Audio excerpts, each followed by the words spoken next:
We may be nearing an answer tonight about what happened to a Saudi journalist who disappeared after going to the Saudi consulate in Istanbul, Turkey. Sources now say the Saudis will eventually admit that Jamal Khashoggi may have been killed accidentally during an interrogation. That news comes shortly after President Trump sent his top diplomat to the kingdom, and as Turkish and Saudi investigators conduct a joint inspection of that consulate. We have Fox team coverage tonight. John Roberts is at the White House. Tell us what he's hearing there. We start off, though, with correspondent Benjamin Hall in Istanbul tonight. Good evening, Benjamin. Hey, good evening, Brett. Well, if these reports are true, it would blow this case wide open. After almost 2 weeks of strenuous denials, when almost all the evidence pointed at Saudi Arabia, well, if this report is true, it means they will finally admit being involved in the murder. 13 days after Jamal Khashoggi disappeared, and Saudi Arabia has started to cooperate. On Monday, King Salman ordered an investigation into the case, headed up by the lead Saudi prosecutor, working in tandem with Turkey. Turkish authorities have been requesting access to the consulate since Khashoggi went missing.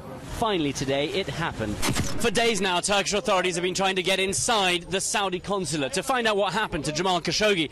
They are now just arriving, Saudi and Turkish investigators. Hopefully, they can get to the bottom of this saga. Investigators spent at least 5 hours at the consulate, a Saudi team and Turkish forensic police. Notably, a cleaning crew also arrived hours ahead of them both. Now the European Union is also looking for answers. I think we are completely on the same page with our American friends on this. We expect transparency, and we wait for having more clarity on what happened on that case that is particularly dramatic one. On Sunday, Riyadh reacted angrily to political and economic threats over the case, saying, "The kingdom affirms its total rejection of any threats and attempts to undermine it. If it receives any action, it will respond with greater action."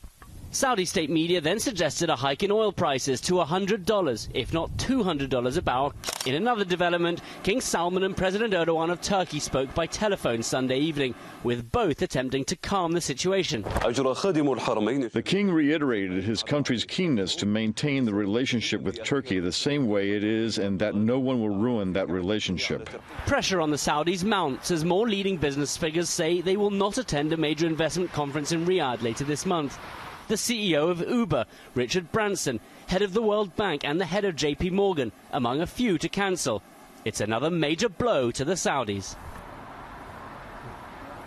But that major new report breaking tonight that potentially Saudi Arabia preparing to accept responsibility in the murder is what's shocking everyone today. What consequences that has for Saudi Arabia, however, remains to be seen.